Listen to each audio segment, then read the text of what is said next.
fiscally responsible, financial geniuses, monetary magicians. These are things people say about drivers who switch their car insurance to Progressive and save hundreds.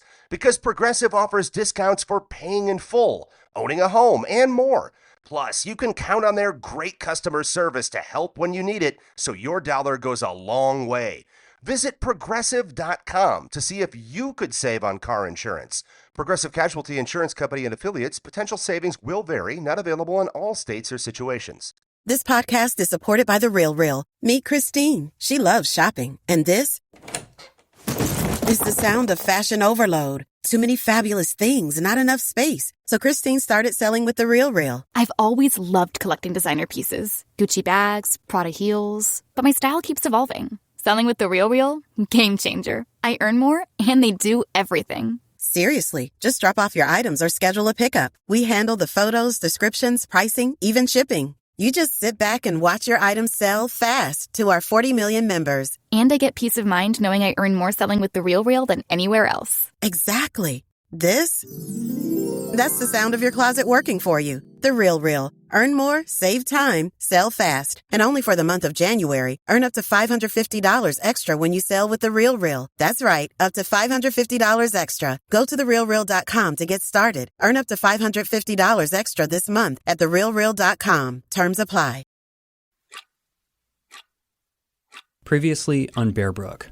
I believe it was Keith that said that he found a barrel just out in the woods. You know, there was a barrel out there. The barrel was on the ground and there was a bag. And when I opened the bag, well, the decomposed face was looking right at me. The next thing I know, the town's getting together to put a headstone on these bodies. Who are these people? When I picked up the Allenstown case, I was trying to almost walk through their footsteps, and that's when I came across the barrel. When I looked at it, I said, this does not look good.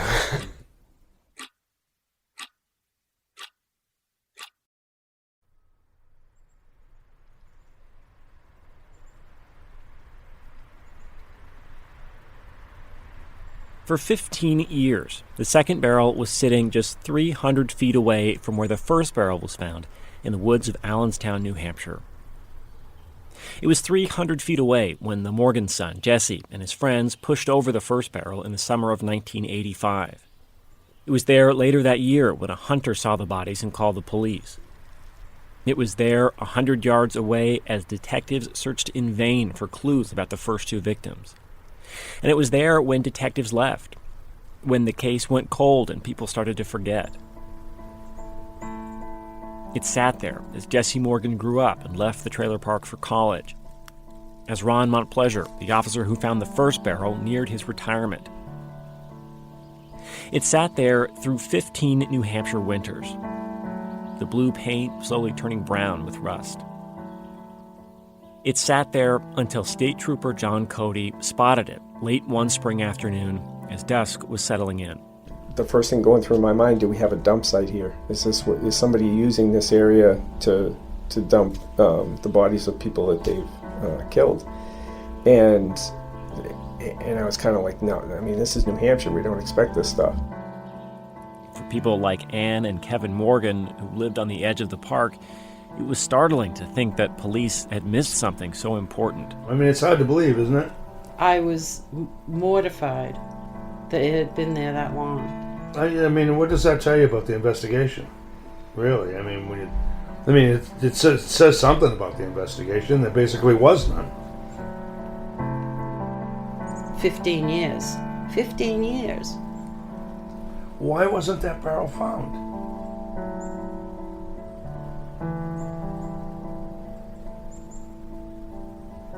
This is Bear Brook. I'm Jason Moon.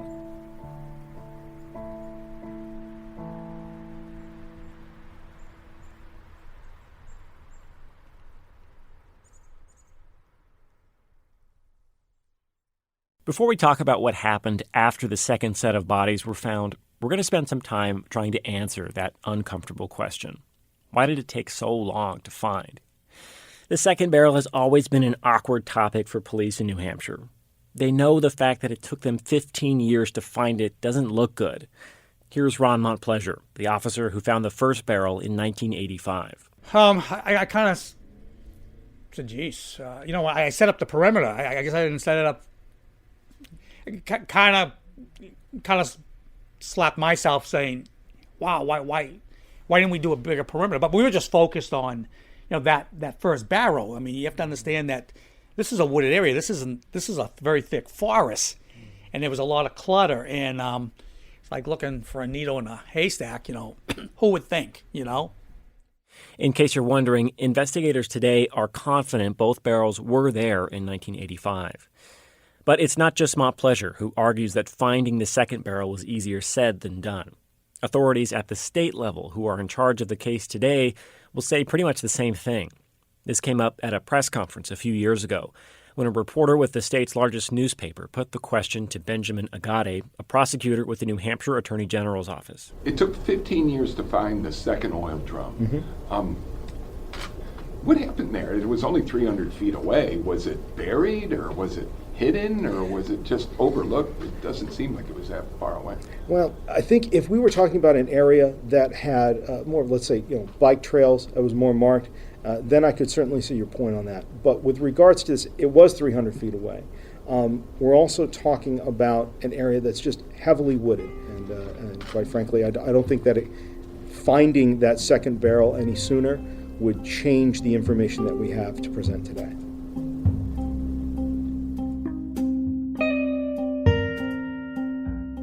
So either the barrel was only 300 feet away, or it was 300 feet away. As you can hear, your opinion on this is open to interpretation. And, Okay, so you're barrel one. Okay, I'm barrel one. And you're found. It is hard to imagine what 300 feet actually looks like. So producer Taylor Quimby and I went to a local high school football field to get a better idea. Taylor stood at one goal line while I walked across the length of the football field to the other. Can you hear me? Just barely. Just barely. I can definitely see you. At this point, 300 feet was feeling like an absurdly short distance for someone to have missed the second barrel. But, of course, the barrels weren't found in an open field with clear lines of sight. They were found in the woods. This will be a good test because we're both wearing very brightly colored flannel. Yeah. I paced out the same number of steps in the woods, with Taylor again staying behind to mark the location of the first barrel. 1, 2, 3, 5, 4, 6, 7, 98. Okay, turning around, and I cannot see Taylor at all. In the woods, with trees and brush and boulders in between, 300 feet seemed to mean something different than it did on the football field. Shout if you see me moving! Even when we tried to find our way back to each other, it took a while just to figure out where that was. I'm at the top of the hill now. Can you see me? I'm not sure. I can't see you. Can you see me? Nope. Where the hell are you? I thought your shirt was... Oh, there you are. That's a bit different. Yeah, that is. I think, yeah, in terms of like how far would I search, I'm now thinking like I would never go that far. You know what I mean? Like if I take that distance and then like imagine like the radius, like circling it around in every direction from the crime scene, that's huge. That's a lot of like... Well, you can't do it one person. That's true. Because I disagree. Like, I think, I would like to think that if you found 2 bodies in a barrel anywhere, that you would do at least that much. But I'm picturing a team of people and maybe some dogs, Yeah. Like, I'm picturing this, like, prison break scene where you got a whole bunch of people combing through fields and forests and what have you.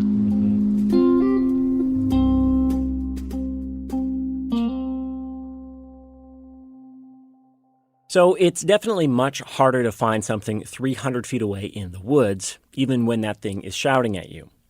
But clearly the barrel wasn't impossible to find.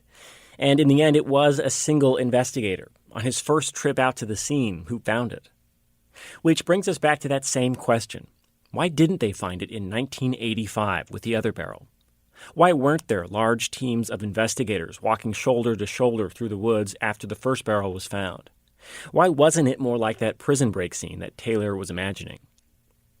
One explanation, maybe you'd call it an excuse, is that the Allenstown PD was just a small-town police force with few officers and few resources. Remember, they were deputizing local residents just to secure the area. But then state police didn't find it either, and they were the ones ultimately in charge of the investigation. In either case, there's a big reason why investigators may have felt in over their heads. Just before the first bodies were found in Bear Brook, there was another murder, just a few miles away.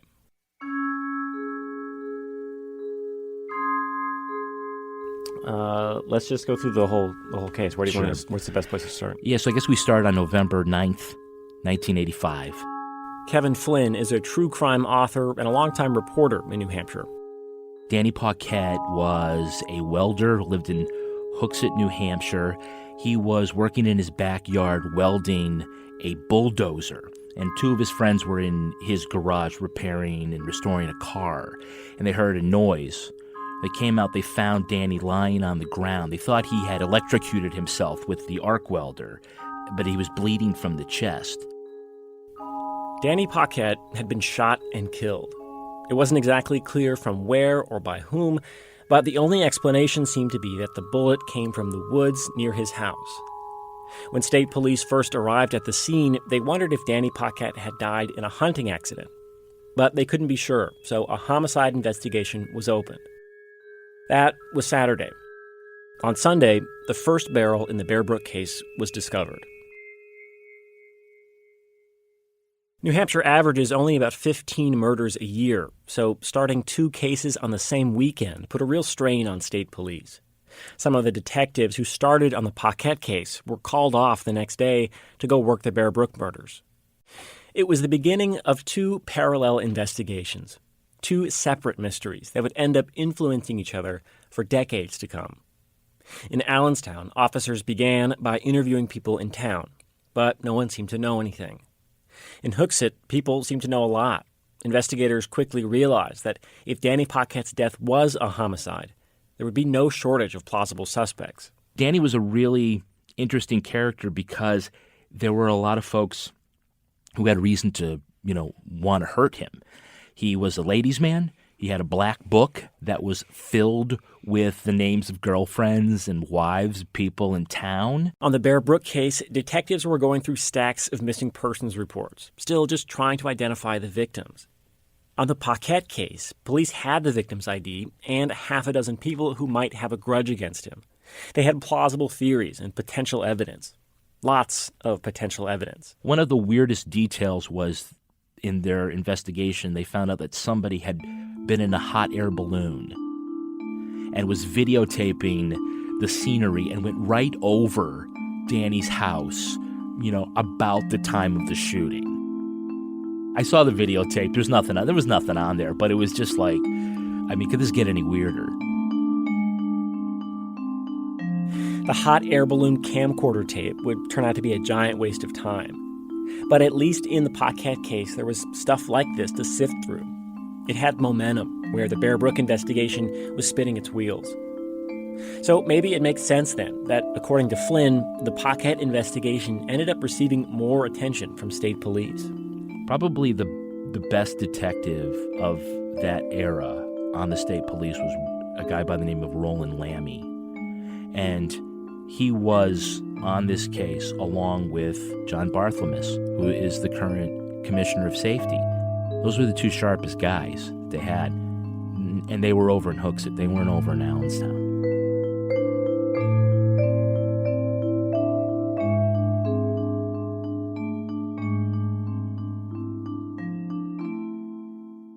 Meanwhile, the two cases weren't just dividing the attention of state police. They were also creating false leads for each other. There aren't so many homicides in New Hampshire, and when you have two on the same weekend, a relatively short distance apart, you got to at least think, well, I don't know, could this somehow have, one thing to do with the other? It wasn't a totally crazy idea. a mysterious shooting and discovering 2 bodies in a blue barrel on the same weekend, only a few miles apart. It was a coincidence that just couldn't be ignored. But in the end, it was just a coincidence, and another dead end that detectives found themselves in. Eventually, after enough of these dead ends, both cases ground to a halt. In the Bear Brook investigation, detectives felt there was nothing else they could try. In the Paquette case, investigators just decided their initial hunch was right. It was a hunting accident. No arrests, just a stray bullet. Case closed. For months, the Bear Brook and Paquette investigations had fought over resources. And who knows how things might have gone differently if that hadn't been the case. But ironically, the same case that distracted investigators from Bear Brook would later give them hope that it could be solved. That's because in 1999, 14 years later, the Paquette investigation was reopened. It wasn't a hunting accident after all. Danny Paquette was murdered. The case was solved by a private investigator. He'd been hired by the Hooksett police chief, who didn't have the manpower to assign one of his own detectives to work a cold case full-time. That private investigator found a hole in the alibi of Danny Paquette's teenage stepdaughter and a friend of hers from school. That revelation ultimately led to a confession and a conviction.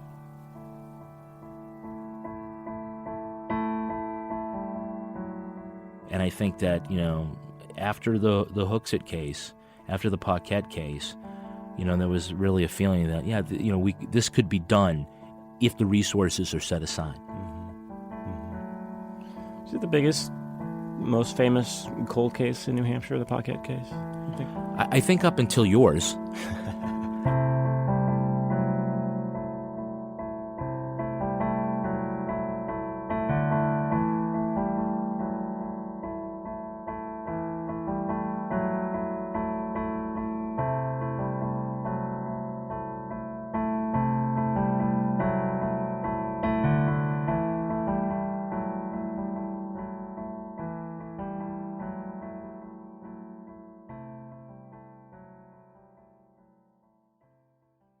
This podcast is sponsored by IQ Bar. I've got good news and bad news. Here's the bad news. Most protein bars are packed with sugar and unpronounceable ingredients. The good news? There's a better option. I'm Will, and I created IQ Bar plant protein bars to empower doers like you with clean, delicious, low-sugar brain and body fuel.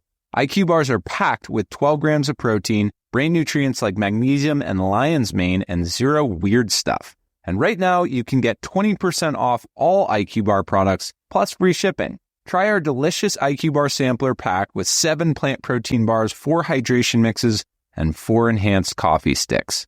Clean ingredients, amazing taste, and you'll love how you feel. Refuel smarter, hydrate harder, caffeinate larger with IQ Bar. Go to eatiqbar.com and enter code BAR20 to get 20% off all IQ Bar products plus free shipping. Again, go to eatiqbar.com and enter code BAR20. This podcast is sponsored by Talkspace. Let's start 2026 with a hard truth. There's no perfect time to build the future you secretly dream of, and there's no time to waste. With support from a Talkspace therapist, you can make this the year you bravely go out and grab what you need from life, whether that's outer rewards or inner peace. Just go to Talkspace.com to be matched with a licensed online therapist. You can start messaging with your therapist right away and schedule live virtual sessions over video, audio, or chat. Your Talkspace therapist can help you create personalized strategies for making the changes and achieving the goals most important to you. Talkspace accepts most insurance with an average copay of $15, and most insured members have a $0 copay. No insurance? No problem. Get $80 off your first month with promo code SPACE80 when you go to Talkspace.com. Match with a licensed therapist today at Talkspace.com and save $80 with code SPACE80. That's SPACE80 at Talkspace.com. Before I started reporting this story, it had never really occurred to me just how hard it is to solve a murder when you don't know who the victim is. That might sound obvious, but I think it's easy to underestimate just how much of a hurdle it is to finding a suspect. When you don't know the victim, there's no motive. There are no neighbors to talk to, no friends, no enemies, no disgruntled exes. There's a line from a local news article written about the Bear Brook case that reads, "Police hope to solve the mystery in 3 steps. learn where they're from, discover who they are, and then find the killer. When State Trooper John Cody found the second barrel in 2000, police were 15 years into the case and still very much at step one. I ended up seeing this plastic and I peeled it back, and then I saw what appeared to me to be a bone. And I was, of course, you're trying to talk yourself out of it, saying there's no way this is happening. On that day, after he peered into the second barrel with his flashlight, Cody immediately called his superiors. And at first, they didn't really believe him. You know, I think it was probably one of those things where they figured, you know, it's close to the weekend, they'll come out, they'll take a look. They know it's not what I thought it was, and then they'll be on their way home. But it didn't turn out like that. Instead, officers found the remains of two young girls in the second barrel. One was about 3 years old, the other only about 2. The remains were skeletal and wrapped in some sort of plastic. Like the other victims, they were killed by blunt force trauma to the head. This put the total number of victims in the Bear Brook case to 4, a woman and 3 kids. Their estimated ages, late 20s for the adult, 9 for the oldest child, 3 for the middle child, and 2 for the youngest child. The adult and the oldest child were found in the first barrel, the 2 youngest in the second barrel. It became apparent. I mean, we're talking about how does an entire family just go missing?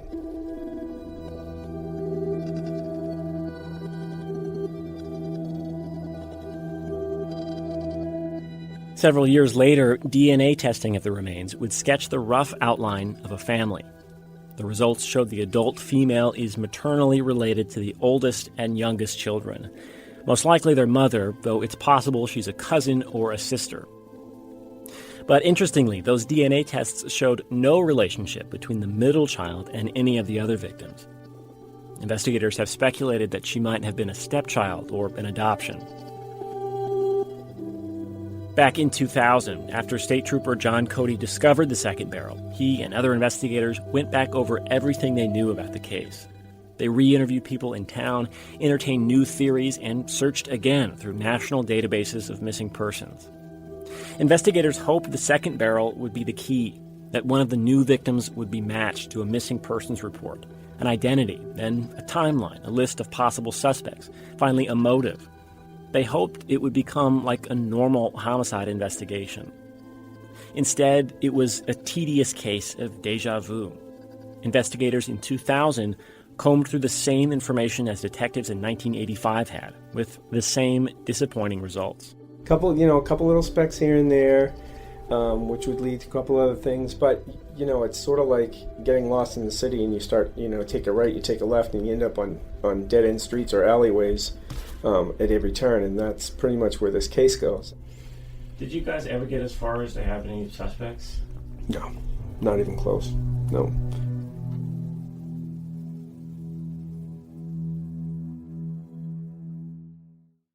As important as Cody's discovery of the second barrel was, in the end it did little to move the case forward. If anything, it was like the case was moving backwards, getting worse as time went on. In 1985, there were 2 bodies in a barrel and no leads. 15 years later, all investigators had to show for their efforts were 4 bodies in 2 barrels with no leads. But that didn't mean that people gave up on the case.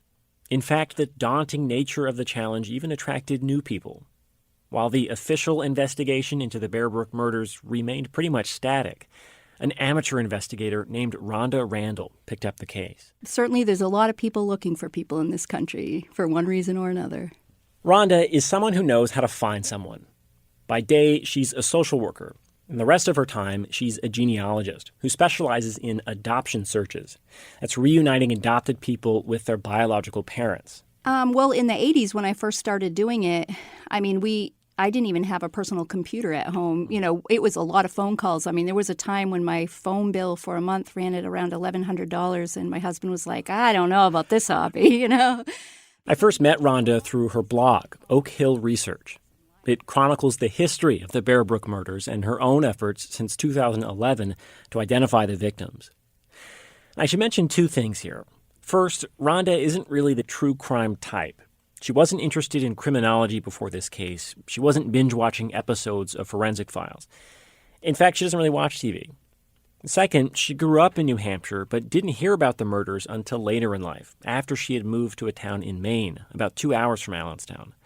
She says she only really became interested in the Bear Brook case after the internet came around and online messaging boards started making adoption searches too easy. I think right around the time my kids left home, I was looking for something a little bit different, but still in a genealogy and research world, and had come across the story of the Allenstown victims. And being unfamiliar with it, and a genealogist, I thought, surely we can turn up some identities for these folks. And that's really where it began. Later, Rhonda would tell me she had a 2-year-old niece who died of leukemia not long before she started on the Bear Brook case. Now she wonders if that may have had something to do with how she felt about the mystery. I just thought of the process our family went through in fighting to, keep her alive and then grieving her death. And then to think of, a little child about her age who nobody seems to be coming forward for. If the case struck me so hard because I saw those little unidentified children, and felt like who's mourning for them?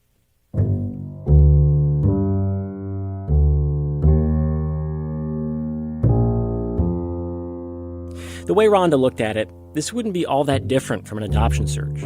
Over the years, Rhonda says she's identified upwards of 150 people using public records, a phone, and a lot of hard work. In this case, the only difference was that the people she wanted to identify were murder victims.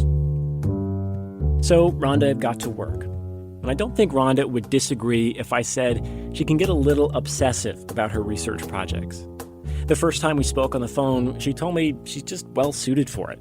She doesn't mind doing the kind of grinding, monotonous research that most people hate. One time I went to the New Hampshire State Library and I read the Concord 1984 phone book, every name, every page. It took me 14 hours, it took 2 days, and I was motion sick by the end of every day, like severely motion sick.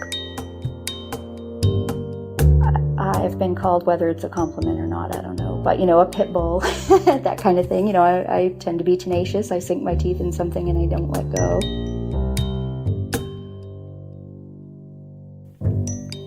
Rhonda began her research on the Bear Brook case with her usual level of dogged interest.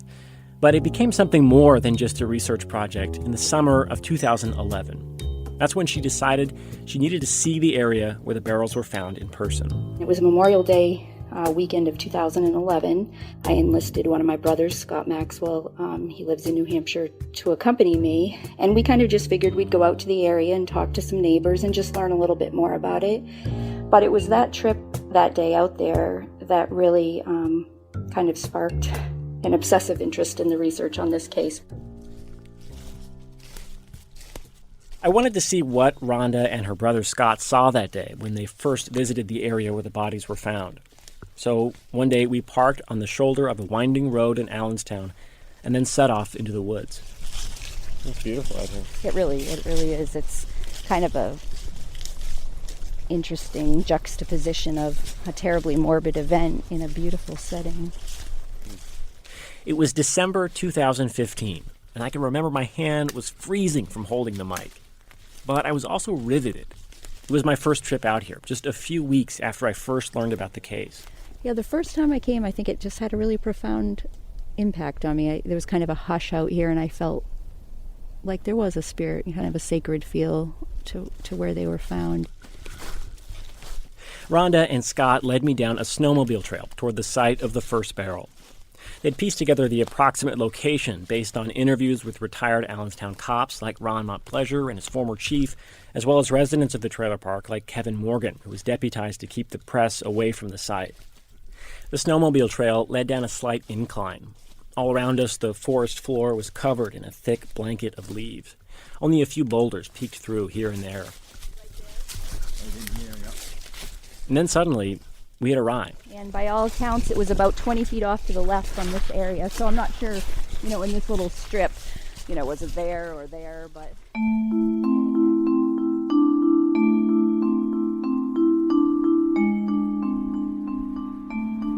I was struck by just how quickly we reached the spot. We had set out from the side of a road along the northern edge of the state park. And from there, it had taken us less than 5 minutes to reach the site of the first barrel. Bear Brook State Park may be vast and unknowable, but from where the first barrel was found, you can look back toward the road and catch glimpses of passing cars. And on top of that, I learned we're not even technically in Bear Brook State Park. The victims in the case commonly known as the Bear Brook murders weren't actually found in Bear Brook State Park. They were found on a narrow lot of private property that sits in between the trailer park and the state park. The lot is small, not even 1/10 of a square mile. On a map, it looks like a little rectangular bite taken out of the top of Bear Brook State Park. The private lot is owned by a guy named Ed Gallagher.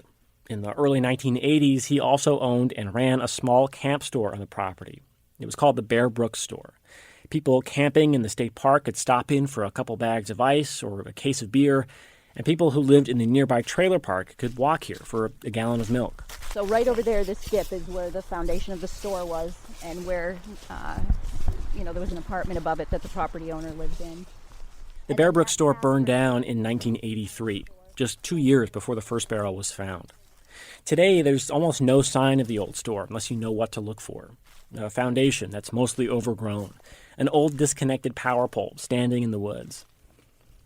Rhonda's brother, Scott, says the fact that the barrels were found so near the site of the former store, on private property, was one of the things that caught his interest on that first trip out here. You've got hundreds of acres of state park and old logging roads that go in, and why you would choose to come in past a burned-out building so close to a trailer park to dump the bodies when you had, all that area that you could, no fear of anybody seeing you. It changed how I thought about the case, too. Before, in the version of this story where the barrels were found deep in the forest, the mystery of the Bear Brook murders seemed impenetrable, like a maze. But standing in the spot where the bodies were actually found, in this place where people used to come and go, I found myself thinking there must be something that someone remembers, even if they don't realize it. A name or a face or a family that came through the park years ago. Some clue that could begin to unravel the case after all these years. On their first trip here in 2011, Scott and Rhonda also knocked on a few doors in the Bear Brook Gardens trailer park and found another surprising detail. Many people who had vivid memories of when the first barrel was found told them that they had never even heard about the second barrel. There were times when I almost felt like we were arguing with people. No, really, there were a second set of bodies found. And they'd be like, well, I lived here 32 years. I think I'd know. They figured that if there were longtime residents of the trailer park who had never even been told about the second barrel, maybe someone who used to live there knew something and just hadn't been asked the right question. So Rhonda and Scott decided to embark on a massive project to track down every single person who lived in the Bear Brook Gardens trailer park from 1977 to 1985.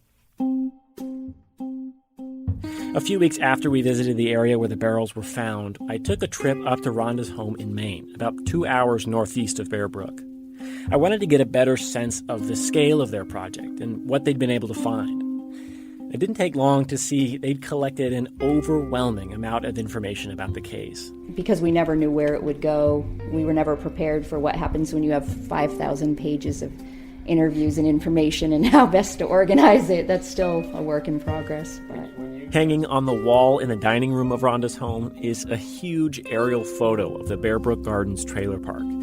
It's the sort of thing you'd expect to see in an episode of a police procedural, like those corkboards with the strands of yarn connecting all the evidence.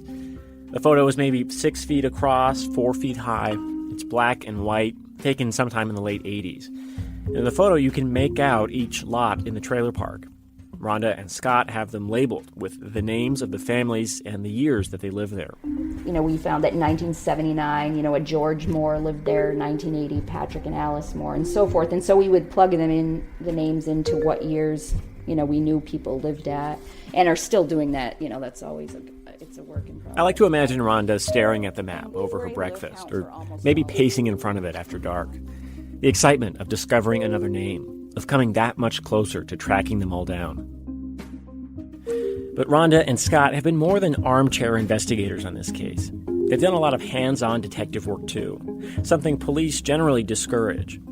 When it comes to Rhonda and Scott and the New Hampshire State Police, they actually enjoy a pretty good relationship. I think detectives figured out early on they wouldn't be able to talk Rhonda out of researching the case. And for their part, Rhonda and Scott generally share whatever they find with state police. Transcripts of phone calls, photos from the area where the bodies were found. More than a few times, state police have followed up on the information they provided.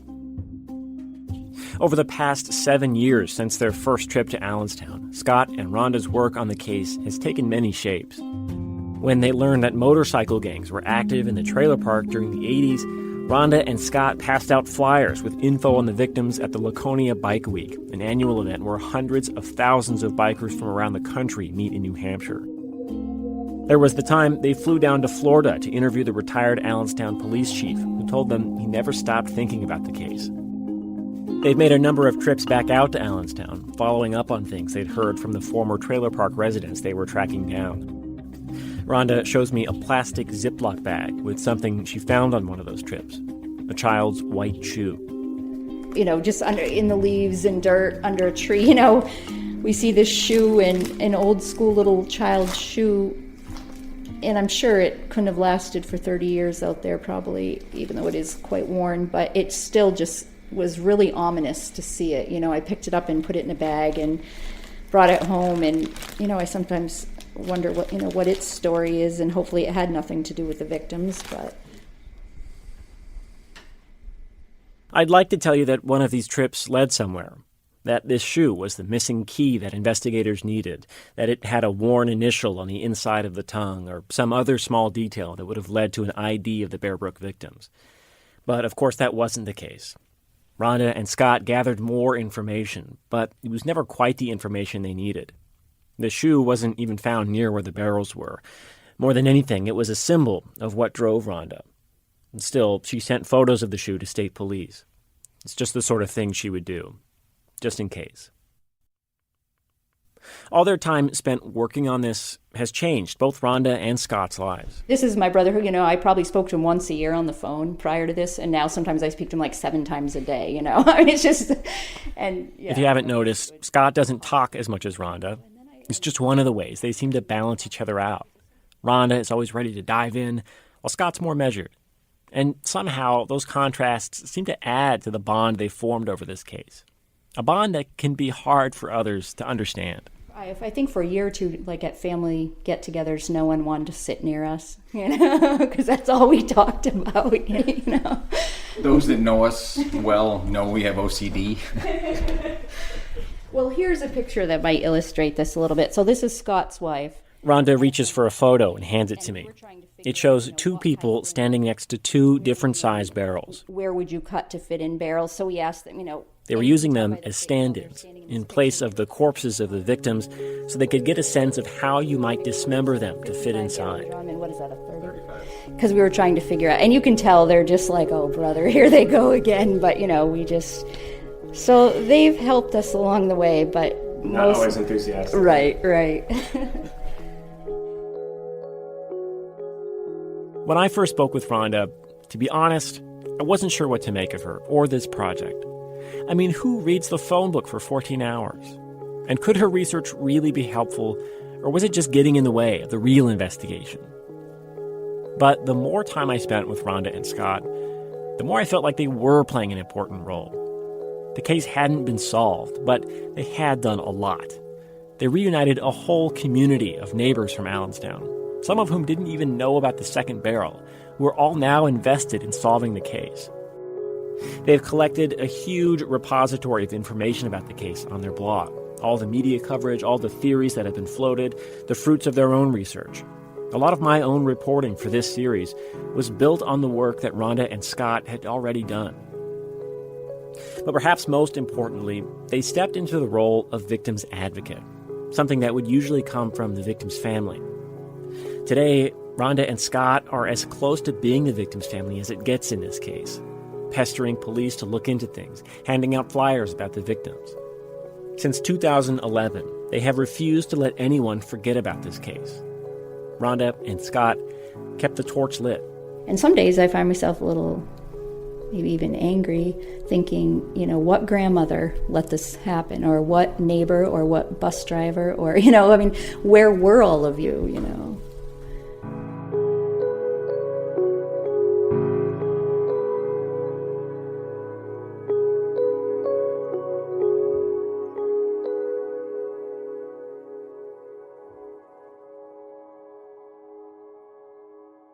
I understood Rhonda and Scott a little better after I did something that they and others I've talked to also felt compelled to do at some point.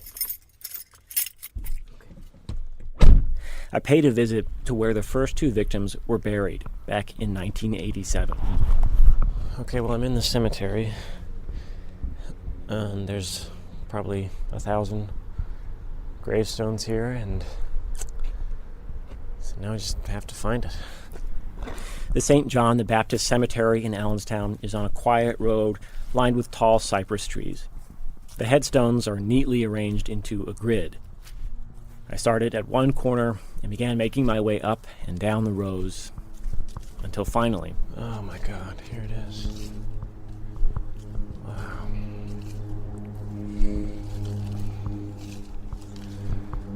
So this is tucked in the very back, almost the very back row of this whole cemetery.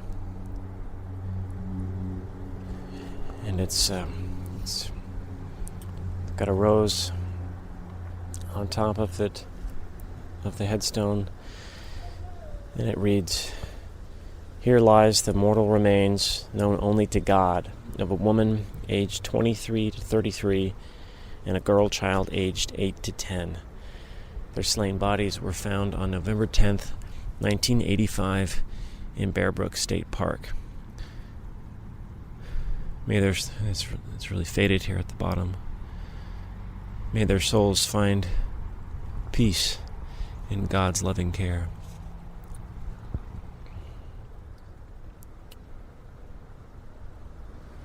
It's one thing to know it, it's another to see this in person. Standing there by the grave, I tried to imagine what that day was like in 1987, when the woman and the oldest child were buried here. And then I tried to imagine the day their bodies were exhumed.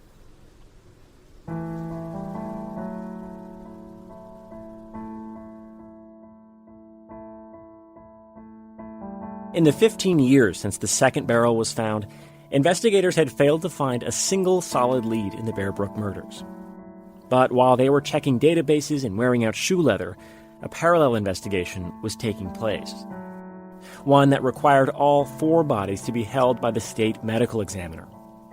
This investigation is more like the high-tech ones you might see on a TV crime show, employing scientific techniques rarely used in criminal cases.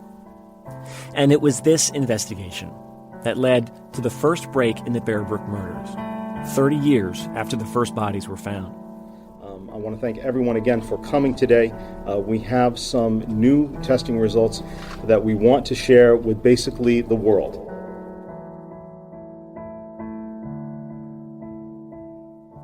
That's next time on Bear Brook. This episode was first released in 2018. In the years since, I learned of an error that I need to correct. The victims found in the second barrel did not have blunt force trauma to the head as I reported. There was no obvious trauma to their remains. Their deaths were categorized as homicides by, quote, unspecified means. Thanks to Kim Fallon, former chief forensic investigator at the New Hampshire office of the chief medical examiner, for bringing this to my attention.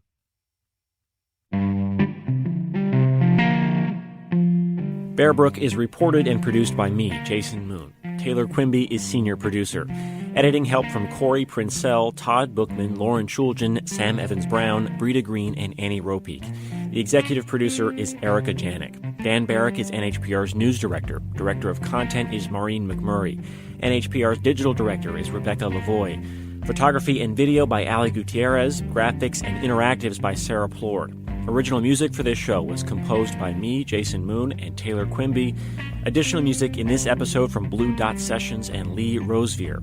To see a video of some of the locations from the first 2 episodes, like Bear Brook State Park and the cemetery where the first 2 victims were buried, go to our website, bearbrookpodcast.org. To learn more about the fascinating and complicated story behind the Danny Paquette murder, check out the book Our Little Secret by Kevin Flynn and Rebecca Lavoie. Bear Brook is a production of New Hampshire Public Radio.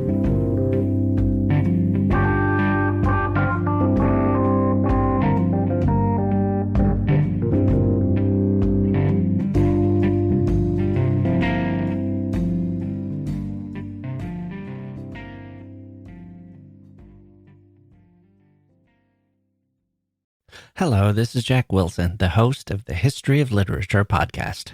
For the past 10 years, I've been talking to novelists, biographers, and scholars about the greatest books in the history of the world and the men and women who wrote them. Like our recent episodes on Dante in Love, a starter pack of 10 Indian classics, the pop culture that influenced Sylvia Plath, and a talk with scientist and novelist Alan Lightman about the wonders of nature. Join us at the History of Literature podcast, wherever you get your podcasts.